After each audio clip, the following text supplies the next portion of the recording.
Still pitching over there. I think they're, yeah, I think we're good. We're good? Mm-hmm. You're up. Sure. These are your people, Travis? Yeah. Might be a couple more coming, but who knows? Y'all still hanging in? Who's excited? All right. I apologize. 12 seconds. I thought you did awesome. All right, guys. We still got some coming in. Ladies and gentlemen, seatbelts and adjusted bifocals. From the birthplace of the Etch and Dum Suckers, it's clear bright and let's introduce our kind of toys, but our kind of talents. Enter Dr. Travis Ziglar, the eye doctor who said, why are you so reckless? Why you gaze on the vast horizon of Amazon? He traded in eye exams for eye and now he's a visionary behind making sure your head costs are as slim as those dum-dum sticks. Orlando, the world is on selling for a whole new lens to the enlightened entertaining and ever ambitious Dr. Ziglar. Hold on to your bubble guys. It's about to get optimally in here. Let's stand up together and round of applause. Thank you. Thank you, Sean. Or do I thank Sean or do I thank ChatGPT for that one? Moses wrote that one. All right. Well, thank you, Moses. That was good. I liked it. So today I'm going to be going over how I'm getting 200 email leads per day and then converting them into Amazon sales. Now, full disclosure, this is a strategy I started in 2017, and I sold this company in 2021, and we were still doing this until the corporation that we sold it to shut it down. And I'll show you the results of what happens when you shut this machine down. And then we're also doing this inside my agency now. And my agency, we're getting about 20 to 30 to 40 leads per day using this strategy. Depends on how much we're spending on Facebook ads or not. And I don't have to get as many leads in that because the ticket value is higher, obviously, than an Amazon product. So it's going to be in 5 simple steps. We're going to talk about a landing page, your traffic strategy, capturing an email, retargeting, and then I'm going to bring it all together at the end for you guys to just help you tie it up. But this is a strategy that you guys could go home and implement literally within the next like 30 minutes. Especially with ChatGPT and Jasper and all the AI tools out there. This whole strategy for one landing page used to take me 4 weeks to do. It now takes me about 5 minutes to do. So that's the power of technology that we're in today. And like I said, we've been doing this since 2017. This is the proof. We started it actually in January of 2016, it looks like, but we really got into this strategy in 2017. And you can see our traffic. This is sessions on Shopify. On our Shopify store and our blog, and you can see it got up to about 140,000, up to about 150,000 towards the peak. And that arrow is right when the parent company shut it down. And then you can see our traffic strategy dropped dramatically, and it also corresponded with a 20% drop in revenue on Amazon, but they still won't let me turn it back on. Later on, I didn't put this in here, but later on, they let me turn it back on a little bit, and our revenue went back up 20%, and our leads started coming in again. So who am I? I'm Dr. Travis Ziglar. My mission in business is to be an impact maker. I want to help you guys impact or 10x your purpose, your profits, and your freedom. I am actually an optometrist. So when they say doctor, I'm actually a doctor. And I practiced for about 7 years. I'm the founder and CEO of Profitable Pineapple Ads. I founded iLove, but we sold that in 2021. I have a lifetime sales of around $30 million online. That's with my agency and my online iLove. And these are the numbers I'm most proud of, though. And so these are the numbers I've donated to charity every single year. And I show that to you because I want to inspire you guys to donate more. My mission in my business is that 10x your purpose, profits, and freedom. And I want to collectively help people donate over $100 million to charity. So that's kind of my big goal in business, is to help you guys realize that this isn't about you. It's about who you can impact. And so that's why I put those numbers up there, because I want to inspire you guys. All right, so let's go over part 1. So the landing page. Whenever you're starting a business, you always want to think about who you serve.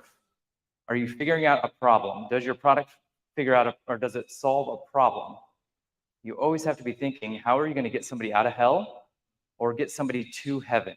Get somebody out of pain or get somebody to pleasure? Health, wealth are the 2 big ones that we focus on. And wealth, obviously, with the agency, and health with my other brand. We're helping people solve dry eye. And then also relationships, but I don't touch that part. But so always think about who you're serving and how are you trying to get them out of hell, or how do you try to solve their problem? That's what your product does. And if your product doesn't solve a problem, then you don't really have a business, you just have a commodity, or you're just selling something else. So just keep that in mind. You always want to be solving a problem and thinking about who you serve. So for iLove, we helped postmenopausal females get out of debilitating pain that dry eyes can cause them by teaching them healthier habits and how to use healthier products that we, of course, sold. We sold organic products. Our big stance was against pharmaceutical companies. We said you didn't need prescriptions, you don't need eye drops, you need these natural remedies, and I have products here to solve it. For profitable pineapples, we're impact makers. I want to help you 10x your purpose, profits, and freedom. And then, like I talked about earlier, we want to drive exponential growth for purpose-driven e-commerce brands and collectively donate $100 million to transformative causes. So we actually help brands start their nonprofit as well and help them donate to their nonprofit and kind of lift both of them together. So what are the problems that people with dry eye suffer from? Postmenopausal females. They have dry eyes, they have blepharitis. That's just a fancy term for inflamed eyelids. They have inflamed eyelids. They have styes, which are just eyelid bumps, also called hordeolums. They lose work. They have painful, irritated eyes, dry, flaky eyelids, and eyelids that are stuck shut. So what about profitable pineapple ads? Unprofitable or profitable pineapple ads, our agency, unprofitable ads, loss of rank, decreased sales, decreased profit, increased ad costs, lack of understanding of Amazon PPC, and no time to focus on their advertising. And so what we do is we build a blog post. So we have this list of problems that our product solves, and we're just going to pick one of those to build a blog post around and focus around the problem that our product solves. So let me show you how we do that. So we wrote down a list of problems. So I showed you that a couple slides ago, dry eyes, blepharitis. So we just have this list of problems. And then what we'll do is we'll take that and put it into Google Keyword Planner. And inside Google Keyword Planner, so by the way, I am going to talk really fast, and hopefully we'll have Q&A at the end. But this was a 50-minute presentation that I was told 3 days ago that it has to be 30 minutes. So I was like, okay, we'll consolidate this down. So we go into Google Keyword Planner, and we type in those words, and it comes up with a search. And so what we're looking for here is just a high monthly search volume, which is this column.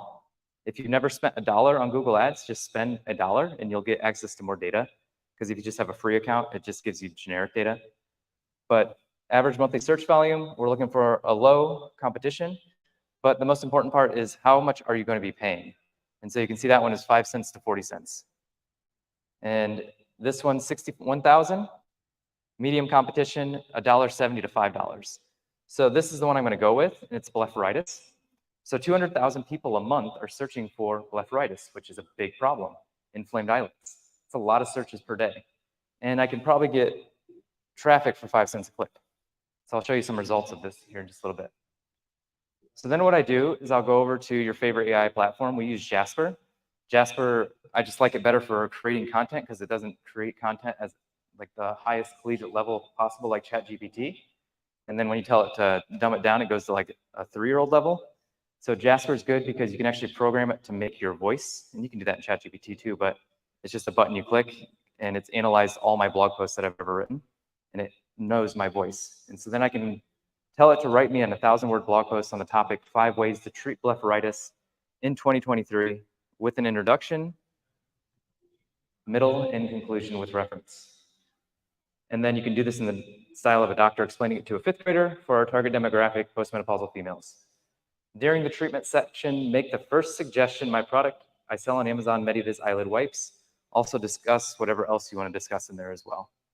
So this used to take us 4 weeks because we'd have to find a writer, hire a writer. We used to write them ourselves, but you hire a writer, come back, it'd be terrible. Then you'd have to go back and forth for a while. And now they write a perfect article in, 30 seconds? So this was the big part. So using AI to write your article, here's your article, what it looks like. And you can see it talks about my products down there with links to Amazon. And those links will be attribution links. I'll talk about that in a little bit. And then we try to create a catchy title for this. And so listicles are my favorite. Listicles are just an odd number with a superlative word and then the keyword. And that's the title. So 5 best, a superlative word is just like best, worst, amazing, simple. And so 5 best treatments for blepharitis. That's not FDA compliant. I'm not going over that today, but that's just an example. So 5 best Amazon PPC strategies. You can also do question titles. So what is blepharitis? Those don't tend to convert as much, but if you're doing an overall blog strategy, that can be helpful for your blog. So here's a couple examples. 3 simple step guide to blepharitis treatment, 7 best ways to detox your body, 7 worst foods for paleo. I'll do 3 best ways to avoid hair loss. I'll do a couple people in the audience here. But those are some examples of things that you could do. So here's some examples of PPC, 7 top tips for Amazon PPC, 3 reasons why you should be using Amazon DSP, and then what is Amazon PPC. And then there's some examples of dry eye. So 5 best blepharitis eye masks, 5 best blepharitis eyelid cleansers. And number 1 in all those things is my product. Number 2 is sometimes my product. Number 3 is sometimes my product. Sometimes it's all of the whole product. So we had a really good article that went really well. It was Dr. Jenna, my wife is also an eye doctor, her eyelid routine for dry eyes. And it was literally every single step was our product. And it didn't start that way. It started with just one product. And then we recommended other people's products. And then we saw what else sold in that article. And that was our next product, whatever sold second best. And then the next product, that was what was sold third best. And so that's how we came out with new product ideas. That's how we launched new products, because literally we saw number 1 was selling 40 units from this article, and number 2 was selling 30 units from this article. And then we were selling somebody else's product. We just filled ours in whenever it was out. And you could launch very quickly with 0 reviews because it's coming from a warm traffic lead on an external website. And then you're also getting the external juice as well. Is this all making sense so far? Yes. Okay, cool. All right, so here's some examples. 4 simple steps for flaky, itchy, red skin around your eyes. 5 best eye makeup removers for dry, sensitive skin. These are old, by the way. 6 reasons why sleeping in your makeup is making you look older. And then this is what an article looks like. It's pretty easy. So this is the evening routine I just talked about. Dr. Jenna's evening routine for dry eye. Number 1, wet your closed eyelids with a splash of water. We obviously don't have a product there. But number 2, use an oil-based eye makeup remover, such as Hydrate Eye Makeup Remover. Alternatively, you can use the eyelid wipes. Number 3, wash your face with tea tree oil soap. And so we had a bar soap, we had a liquid soap. And then number 4, whoop, did I lose number 4? Okay, I lost number 4 and 5, but it was 2 other steps that involved our products. And you'd be shocked with how many people would buy every single product on this list. And we used to have to do this with Amazon associate links and track it manually. Now we have tools such as like external attributes or attribution insights. Pixel Me is another one that you can actually use those to track them a lot easier now and not just manually like we used to. All right, so this is what we're going to be going over today, and that is where we are right now. So we have 4 more steps to get to the end of this. So let me see where I'm at right now. Okay. All right, so I'm going to fly through this one because most of you guys know how to create attribution links, and you guys know the importance of it. External traffic to Amazon increases your organic rank. It'll increase your sales, of course. And just pushing external traffic, even though the conversion rate is lower, it will be 1 to 3% versus like Amazon PPC traffic, which is going to convert at higher, like 20 to 30 to 40%. Even though that conversion rate is lower, you're still going to get a boost in organic rank because you're sending outside traffic. And Amazon loves that. They love that you're sending them customers because they know their lifetime value. And they know that if they can get you to send them a customer, they're going to sell them on Prime, and they're going to sell them more and more products. So I'm going to fly through this one just because I want to get through this. Just one note, when you're making your external links, if you're doing it inside of, or when you're making your attribution links, make sure you add all on this page. Don't just do the product you're trying to sell, because if it backflows and they buy any of your other products, you'll get credit for that too. So make sure when you're making it, you add all on this page. That's one of the key things I just want you to take away from that. But I'm not going to show you how to, oh, there's 4 and 5. I don't know how I got pushed all the way down. All right, so far we have a blog post with attribution links going over to our Amazon listing. I like to go direct to product display page. Storefront didn't convert as well for us, and so we always went direct to product display page. All right, so this first part, what I want you to do is just think about all the problems that your product solves. Write down as many as you can. Research those keywords on Google Keyword Planner. Write your article with AI, make your attribution link, and post your blog. It's literally that simple. This should take you 5 to 10 minutes. The biggest thing is writing as many problems down as you can. If you don't know what problems your product solves, ask your customers. I called over 2,000 customers one year just to ask them how I could help them more. And the insights I gained from that were incredible because that's what I used in all my marketing copy after that. All right, part 2. So traffic. You have a blog post. It doesn't magically get traffic, just like your Amazon listing doesn't magically get traffic. So you have to drive traffic to it. And I am a big Google Ads guy. It's one of my favorite things to do. And what you're going to be doing is you're going to be driving. This is your objective, your campaign objective, what you're going to be doing for, and how you're going to maximize, or how the conversion metric is going to be. It's going to be maximizing clicks, a search campaign, and website traffic. I'm going to walk you through this, but I wanted to just show you this in a brief summary. And I want to show you that this was in 2021, the year that I sold the company, before they shut me down. Actually, you can see slightly where they shut me down and then got it back going. But we sent over 640,000 clicks through Google Ads to our website. And that's just through Google Ads. What happens though is as people visit your website through Google Ads and they stay there a long time and they start clicking through to other links on your website, is you start to rank organically as well. And so your SEO boosts as well. And then you'll start getting organic traffic through time as well. I don't like waiting for organic traffic. It takes too long. And so I like to push traffic through this. So we had 5.1 million impressions, 640,000 clicks at an average cost per click of 12 cents. So for 12 cents, I was getting clicks to my blog to read an article about my product.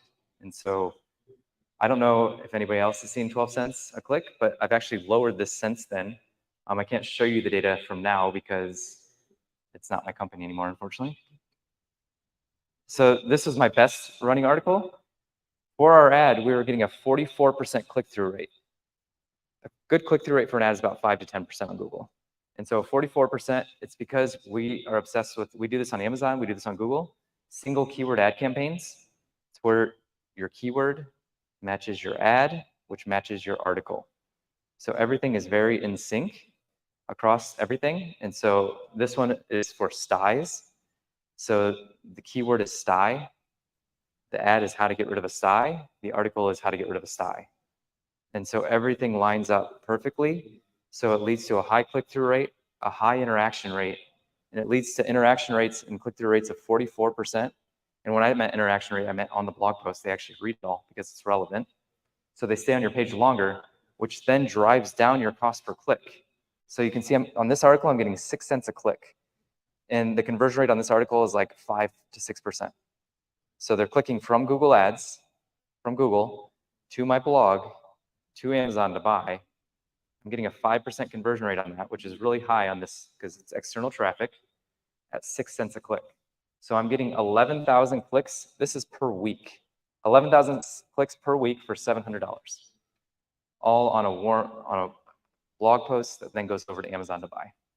So by the time they buy the product and you get that 10% back, your ads are paid for. It's crazy how well this works. But it has to be very granular. Don't throw a bunch of keywords into a Google ad and expect it to work. One keyword per campaign to a blog post about that keyword, and then that's how you get that interaction rate high. You can see that one below it, 10%, which is still really good. And so Google's rewarding me with that one at 7 cents click, but we couldn't scale that one as high, you can see. All right, so website traffic when you're in Google Ads to a search campaign, and then set your daily budget to whatever you want. Scale these to the moon if you can, but start small. Start small. Start with $5. I put 20 on here, but start small, and you want to maximize for clicks. I don't know if you guys can see that at the bottom over there, but start small. Make a bunch of these. Make 10 of these at $5 per day budget. The ones that aren't working, turn them off. The ones that are working, scale them up. Double it to $10, and then to 20, and then to 40. So scale them up slowly, but start small. Make small bets, then go all in. Not going to go over any of this. That's just different features. And then when I go to enter the keywords, I like to do exact and phrase match. So you can see single keyword ad campaigns. Those are the only 2 keywords I'm going after for a blepharitis article. And then you can see over here to the right, I'll make it bigger. Weekly clicks of $1,100, or 1,100 clicks for $594 for an average CPC of about 53 cents. as your ad starts performing and your article starts performing, that CPC goes way down. So that Sty article started at around 26 cents, and it dropped all the way to 6 cents, 7 cents, somewhere around there. And then what I do is I like to go to ChatGPT or Jasper to write my headlines. I will say, write me 20 headlines for Google Ads limited to 30 characters for my article, 5 ways to treat blepharitis in 2023, and I will put the entire article, and it will write me 20 headlines. And so I use these. Again, not FDA compliant, so don't copy these. And then I'll do the same thing for descriptions. Write me 10, you only need 4, but write me 10 descriptions for Google Ads limited to 90 characters for my blog post, and then I'll put the blog post in again. It's that simple to make a Google Ad. So again, Google Ads Creative used to take an hour because you're trying to think of different headlines to spit up or to spin off, and it's a lot of work. And then here it all is for you in 10 seconds. And so these are what these ads look like. And Kevin, you just talked about click-through rate, and we were talking about it a little bit before I came on. You can actually add images to these now, and that will increase your click-through rate by 2 to 5% as well. So this is my nonprofit, so you can't add images to nonprofits. All right, so just tracking, what we do for tracking is we just track Google Ads and how many sales you get on Amazon through the attribution link, and that's it. It's that simple. And we usually go for about a 1 to 2 ROAS or higher. Because you have to remember that this is external traffic, so it's going to convert lower, it's going to cost a little bit more, but it should increase your organic rank significantly as a result. So this is one that sucks, 0.83 ROAS. We try to optimize that one. Here's ones that are doing okay. They're doing between 1 and 2, so 193, 171, and 167 is the ROAS for all 3 of these. So again, we're trying to optimize these, but they may just not work. And then you occasionally have ones that do really well. So this one's doing 5.92 return on ad spend. So every dollar I'm putting in, I'm getting $5.92 back out. And the scaling is limited on these. And so that's why you make multiple ones. But you scale it as much as you can first, and then you make a new one once it can't scale anymore. Here's one for 545 ROAS, 756. So when you start to optimize these, what we like to do is if you're not profitable, you're maximizing for clicks. And so what Google does is it tries to get you the most clicks possible to your blog for the cheapest cost within your budget. And so if you're not profitable, what we do is we look at your cost per click of what you're spending on average, and we just set a max CPC in Google. And so let's say you're spending 7 cents like that one post was, or that one ad was, we'll then set a max CPC to 5 cents if it wasn't profitable. If it is profitable, leave it, scale up the ads. So start increasing your budget. If you're not getting impressions, you're usually not approved and you're not relevant. So those single keyword ad campaigns that we talked about are crucial when it comes to relevance. Because if you're not relevant, Amazon won't show you, but Google won't show you either. If you're getting impressions but no clicks, redo your ads. Because again, there's a disconnect. And then if you're running out of budget but hitting your ROAS goals, I hope I don't have to tell a room full of entrepreneurs that if you're hitting your budget, hitting your ROAS goals and you're running out of budget, just increase your budget.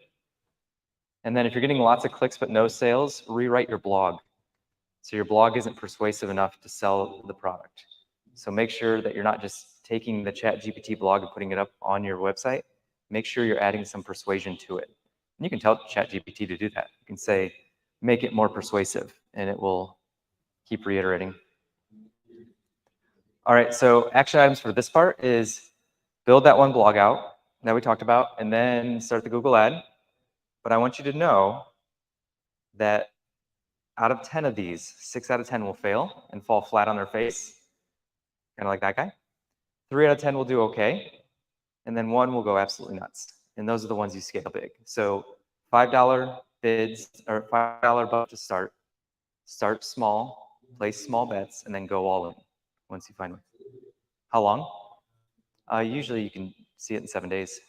Because in 7 days, you spent $35, and you'll get quite a few clicks for that. And so you'll be able to see pretty quickly.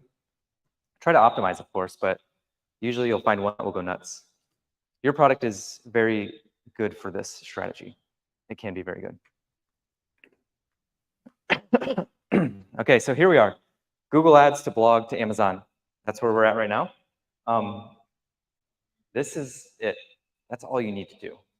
If you guys want to drive external traffic to your Amazon listing, you can go Google Ads directly to Amazon, of course, or you can do Google Ads to a blog post and then to Amazon, just like this. This is all you need to do. You don't have to worry about anything else. But if you want to turn it into a perpetual sales machine that doesn't rely on just on Google Ads, we'll then go into the next step, which is capturing their email. You want to focus on getting the sale first and then getting their email second. And what you want to do is simply just add a pop-up that is so good that they can't refuse. They can't refuse you to give them their email address. You want to do this with curiosity and determine what to give away. So if you go to my website, we give away a free Amazon PPC masterclass. And I say that it's better than any paid course out there because it is. And people tell me all the time that it's better than any paid course out there because I believe it is. And we give that away for free because we want their email address. And this is how we get 20 to 40 email addresses a day inside our agency. Now, for our I Love brand, we gave away my free Rethinking Dry Eye Treatment book. It was a completely different book around dry eye treatment that they didn't hear from doctors. It was 210 pages. It was not a short book. It was a real book that we had published. And people gave us their email for that. And that's how we were getting 200 emails a day, because we were doing it by sheer volume. We were sending so much traffic to our Shopify store that at a 3 to 5% conversion rate on email collection, you're getting 200 emails a day. So this will not start out 200 emails a day for you. That took us 2 to 3 to 4 to 5 years to get to, but you just got to get started today. And then eventually you'll be getting 1 email a day, and then 2 emails a day, and then 10, and then 100. And so it just builds up slowly over time, just like any other business. And that's the trap we fall into as business owners in this space, is we've seen exponential growth, that this slow, steady growth that actually is sustainable, we're too impatient for it. So here's some examples. The Rethinking Dry Eye Treatment book, free Amazon PPC class. If you're in the weight loss space, 5 foods to eat for reducing belly fat. Wealth building, 5 money-making mistakes you're making.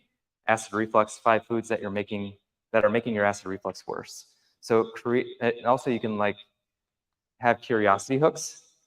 So how many times have you guys been on like a financial wealth blog and it's like 5 money mistakes you're making? Put your email in today, and you're just like, well, what the hell am I making? What mistakes am I making? So I have to put it in. That's what you have to think like. And so if you're trying a Rethinking Dry Eye Treatment book and it's not working, try the 5 mistakes you're making with your dry eye treatment. So just think about how you can create curiosity to make them want to put their email address in. So there's my free Amazon PPC masterclass. I have a little banner at the bottom that says, do you want to double your sales on Amazon? Put your email address in and click yes. And then the email flow, I'm going to go through this briefly, but the first email should always be the giveaway, what you promised to give them. And then just greet them and tell them a little bit about your story of how you created what you created. My call to action for this is not to click any links, except for the free Amazon PPC masterclass, but I want them to respond to me, because when you get a response, it marks you as safe in the servers of Google and Apple. So you'll show up more in the inbox and not the promotions and social tab. So really make sure more promotions tab, but make sure you ask for a reply. The second one, I talk about where I came from in my epiphany moment. So how did I have the epiphany moment to learn the strategy that I teach on Amazon PPC? I was in a seminar just like this, and I was in the audience of 2,000 people. I'm watching Cherie Yvette on stage. If you guys have never heard of her, she's amazing. And I just had this aha moment because she explained it so metaphorically that nobody else in the audience understood it. And I was all excited. And my wife looked at me and she's like, why are you so excited? I was like, that's it.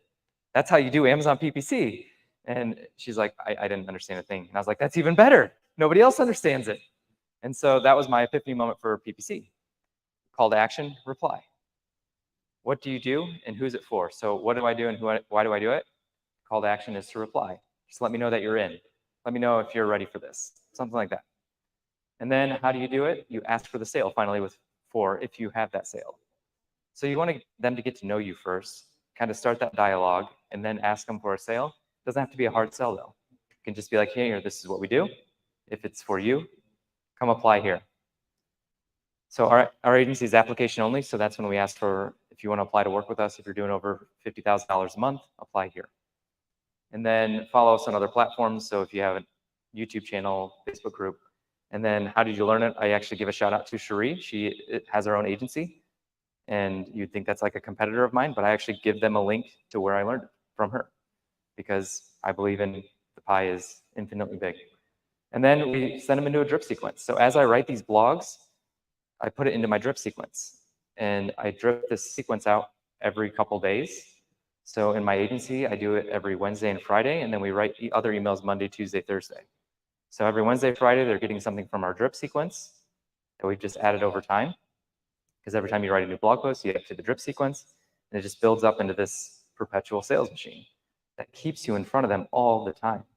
And then Monday, Tuesday, Thursday, we write emails those days and actually send them out.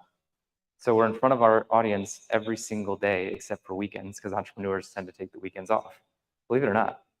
So we just saw our click-through rates, or open rates and click-through rates decline in email. So that's why we only limit it to weekdays.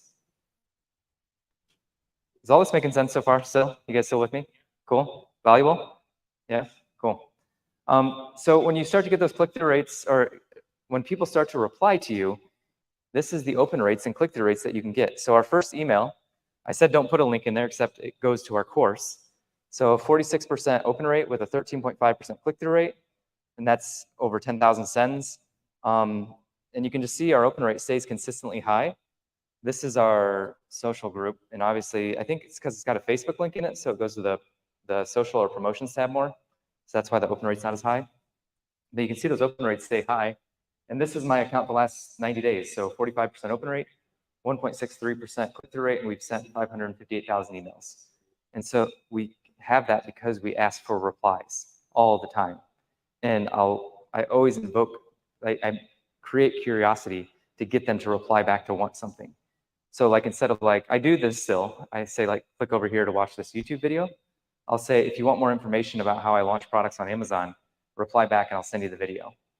And then they'll reply back and I'll just send them the video then. It's more manual, yes, but it's not like I'm getting thousands of responses. It's like maybe 100, but that 100 is highly engaged. And so we just launched a coaching program. It's gonna be 12,000 a year. And we launched it 2 weeks ago, and I had 75 applicants within 3 days. And we literally filled it up within like 3 days, because we're only doing 10 to 15 people. And it's because I constantly ask for replies. So whatever you train your list to do, they're going to do. If you train them to click a lot, they're going to click a lot. If you train them to reply back, they'll be looking to reply back. And so just keep that in mind whenever you're building your email list. I like replies back. And then what else can you do? You can create a gathering place. You can post to a community. You can write blogs and post it to a community. You can record and post videos. You can go live in your community. Just continually email them at least once a week. Like I said, I do it daily. But the key thing here is to serve them and focus around that problem that your product solves. And if you keep focusing around the problem, you become the authority in that space. People look up to you in that space, and then they're going to hire you or buy your product as a result of that. So just keep that in mind. Just keep serving them and give and give and give and give. You guys have probably heard Gary Vaynerchuk talk about give, jab or whatever. Just keep giving. Don't worry about the jab. The jab will come. They'll want to give you money eventually. And so ask less and give more. So Google to a blog post, and we're now trying to get their email address. And then in those emails, we're getting them back to our blog post. Because remember I talked about the drip sequence at the end? Every time we write a blog, we add it to the drip sequence in the email sequence. And so it's getting more people back to the blog, creating more traffic to your website, increasing your SEO on Google, creating more traffic. And so it's this perpetual sales machine, this flywheel, if you will, that it takes a little while to get rolling, but once it gets rolling, it then starts rolling downhill, and then you can't stop it really. So for this part, build a pop-up to get their email, but try to create curiosity. Give something away that's of value. Make it that it's a no-brainer for them to say, to give you their email address. And then build out your email flow. You can use ChatGPT for that too. But again, start typing your story and just have them rewrite it for you. That's what we do. Actually, no, I wrote these a long time ago, but you can do that. You can say like, this is my story, and write me an email for it. Add blogs to your email flow as you make them, and then serve them, don't spam them. And then you can retarget them on Meta, Google Ads, or YouTube. So when they're on your blog, you can then get a retargeting link to retarget them with Google Display Ads, with Facebook, with YouTube. You can retarget them to get them back on, because they're reading this article on how to get rid of a sty while they're in line at the grocery store, and it's their turn in 3 turns, but all of a sudden it's their turn and they're only halfway through the article. So they put their phone away and put it in their pocket and they forget about it. But then they're on Facebook later that night and oh, the article pops back up. So then they click on it again and go read it again and then go buy the product. All right, so this is the entire thing. So blog posts, traffic from Google, re-engage them with email, re-engage them with Meta, and then send them to Amazon to buy. And then you can take any of these. You can go email then direct to Amazon. You can go Google Ads direct to Amazon and Meta direct to Amazon. And then it just creates this external traffic moat around your Amazon listing that when you go out of stock, you can shut it all down. And when you come back in stock, you can turn it all back on and you'll go right back up in the organic rank. But you have to make sure you have a good quality product that has good reviews. That's the key. All right, so persistence. Repeat these steps over and over again. Build raving fans, drive unlimited external traffic to Amazon, build a well-trafficked blog, build a brand, build a money-making machine. That is the key with this. And it starts out slow, but it takes off. And trust me, if you do this, it will change your life. It changed mine. I built 5 multi-million-dollar brands with this strategy in 5 drastically different spaces, kind of. 4 of them on Amazon, 1 in the agency world. And I've repeated this for multiple clients as well. And so it works. It works incredibly well as long as you solve a problem. So make sure you're solving a problem and not just coming out with another. I hate product research. I think product research is way overdone. If you focus on a person, you'll make a lot more money. This is what it looks like. If you do it 1 blog a month, that's it. So 1 blog a month, I know that's 9, but 12 just looked funny. So 1 blog a month, and then if you did 1 blog a week, it'd look like this. So imagine how much traffic that creates externally to your Amazon listing, to your blog, to your email list, and everything, and how much you gather from that. That is my email, Dr. Travis at profitablepineapple.com. Feel free to email me any questions. And I showed you my beautiful family photo from before, and that's the Instagram-worthy one. This is actually what was really happening during that day. All right, any questions? Brian? Yeah, sure. All right. Blog, I use my Shopify store. Simple as that. But now for the agency, we actually have 5 websites that we use on WordPress. So we have Holistic Health HQ, Best for Your Home, just depends on the product. We have Best or Home Office HQ, and then I think that's it. So yeah, WordPress and Shopify for that. Google Ads, obviously, we just use Google Ads. Meta, same thing, obvious. We use Klaviyo for e-commerce brands, and then we use ConvertKit for the agency. For pop-ups, we use OptiMonk, which is very expensive now. A cheaper version is HelloBar. HelloBar is Neil Patel's software. And then, like I said, you can use Pixelme or external attributes for like the attribution link, but we still go direct to Amazon. It's just what we like to do. Yeah. What's that? So it's for my agency. So we have 50 clients-ish, 50 to 70, depending on what service. And we have 5 blogs because one's a health blog, one's a home blog, one's an office blog. I'm missing one, I can't think of it though. But yeah, that's why we do that. But for you as a brand owner, 1 blog. And it can be your Shopify store. Because then you can retarget them back to your products. Yeah? So you would create a separate website for this blog, you can just put it in your store? Don't make it complicated. You can, yes. But I just used it in my store. So what I'd say is test it. So test it on your Shopify store or whatever your platform is for your shopping cart. And the reason I don't keep them on Shopify to buy is because your conversion rate's like 1 to 3%. Amazon, it's like 30 to 40%. And so get them over there. Now, if you're struggling with reviews, like if your reviews are low on Amazon and your reviews are high on Shopify, keep them on Shopify because your conversion rate might be higher. So you might just want to split test that.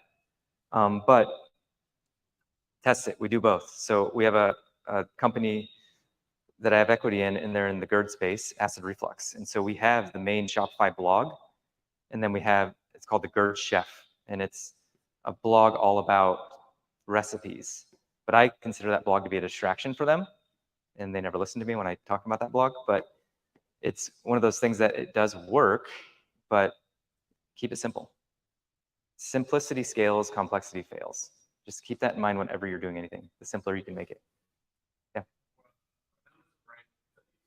say before, what percentage of market budget do you think is allocated to these strategies versus their, Amazon PPC advertising?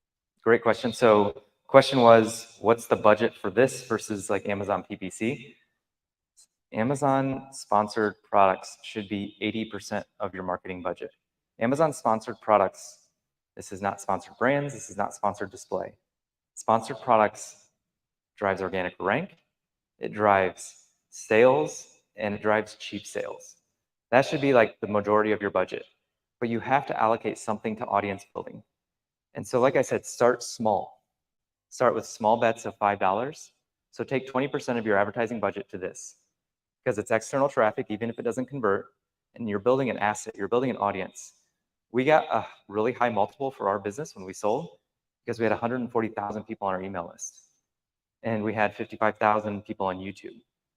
And we had 23,000 people on a Facebook group, all around dry eye. We were called the Dry Eye Show. I mean, how exciting does that sound? Or we talked about dry eye, that's all we talked about. But we built it up because we solved a problem and it was an asset. And so take 20% of your marketing budget towards audience building and for this strategy, because it will pay off in the end in a higher multiple. At the beginning, for the brand you sold, at that maturity, at that peak, where you feel like the 80-20. Yeah. Sponsored products. Sponsored products. Hammer sponsored products. It makes so much money. So when people come into our agency for us to help them with Amazon PPC, it's because they're all over the place. And all we do is we focus on the 20% of products that are creating 80% of the results, and the 20% of search terms and ASINs that are creating 80% of the results. That's the only thing we do. That's the big secret. That's the Amazon PPC strategy, is focus on the 20% that's working, not the other. The problem is we want to focus on the 80% that's not working. And that's the problem, is it doesn't work because it's floundering. It's only selling 5 to 10 a day when we should be focusing on this one over here that's selling 100 to 150 a day. But we ignore that one because it's doing so well. But what if we put all our energy into that one? Could we get it up to 250 a day? So just take like 20% of your budget, put it towards experimental advertising. This isn't even experimental, it works. So, but we always experimented. We always come out with a new advertising platform every single quarter or every single 6 months, and then we cut the lowest one. So Taboola, Google ads, YouTube ads, Facebook ads, TikTok ads, Instagram ads, you just keep testing, and then you cut the lowest one. That make sense? Cool. Appreciate it. Within that 80%, how much do you spend on automatic versus manual? Yeah, great question. Mostly manual, but it depends on how much budget you have. So if you're unlimited budget, then I love exact campaigns, broad campaigns, and auto campaigns. But the key thing is our auto campaigns, I mean, we do single keyword ad campaigns in Amazon as well.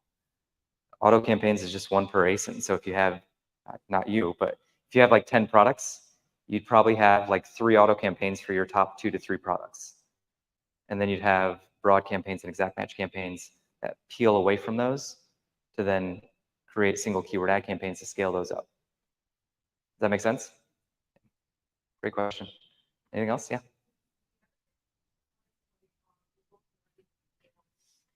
That is a rumor. And no, so it's all about interaction and facts. So if people stay on your blog, regardless if it's written by AI or a human, Google's gonna like that. And so, yeah, that was a rumor that started, I think, right away, but it's not true.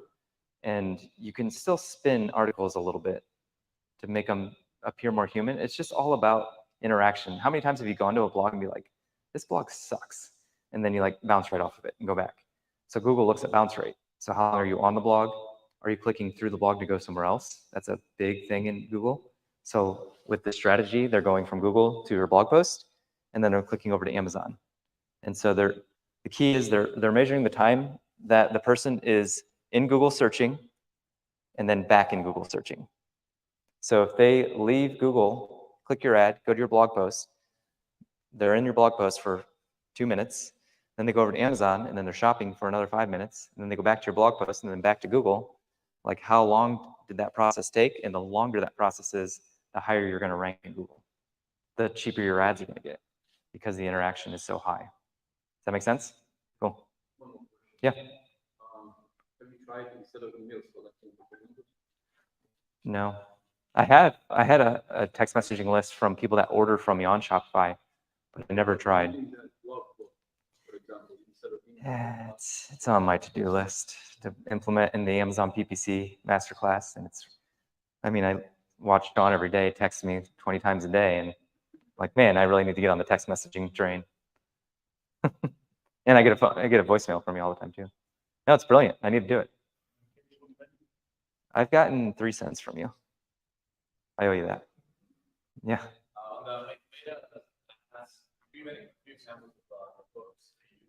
Yeah. So with Meta, what we do is target them with the exact blog post that they're on. So if they went from Google Ads to a blog post on how to get rid of a sty, the Meta ad's going to be how to get rid of a sty, and it's going to go back to that blog post to read it again. Because remember, I was talking to you about they're on Google searching for a problem. They click the article, then they get distracted and put their phone away, and then they open their Facebook back up or Instagram, and they're looking, and they're like, oh yeah, I was reading that article, and they'll click it again. Or what we'll do is we'll go straight from Meta to Amazon. And so that's this one. And so what we'll do is they're on an article on how to get rid of a sty. We talk about our eyelid wipes heavily in that one. So we'll advertise our eyelid wipes on Meta to go directly to Amazon. And we'll talk about, like, can't say sty. So you'd say like better eyelid health, very bad hook, but better eyelid health with eyelid wipes, and click over to Amazon.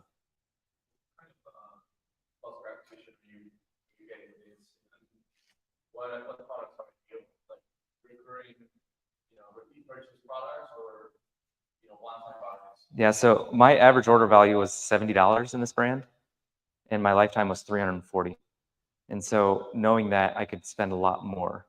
And so my cost per acquisition was usually around $40, and so we'd still make $30. And so we tried to scale that up faster, but when I sold my company, and that's just a whole nother story, but they kind of shut all that down because we were scaling it up quite a bit, and we sold strategically to be able to scale that even more, to pour gas on the fire, if you will.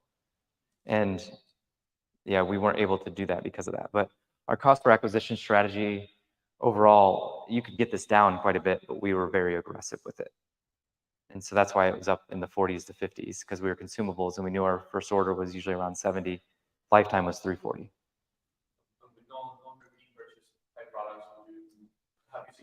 You have to be less aggressive.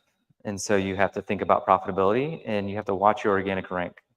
And so make sure you're watching to make sure that it organically lifts you before you decide to scale it. So you try it out, and then if you don't see any organic lift and you're not seeing as many sales as you want, and it's unprofitable, then shut it down. But that's the key thing, is just watch for lift. But yeah, we've done this for other products as well.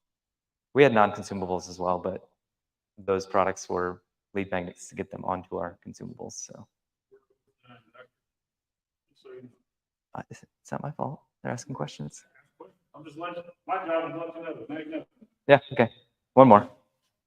You always use Amazon as a purchasing platform? Yes.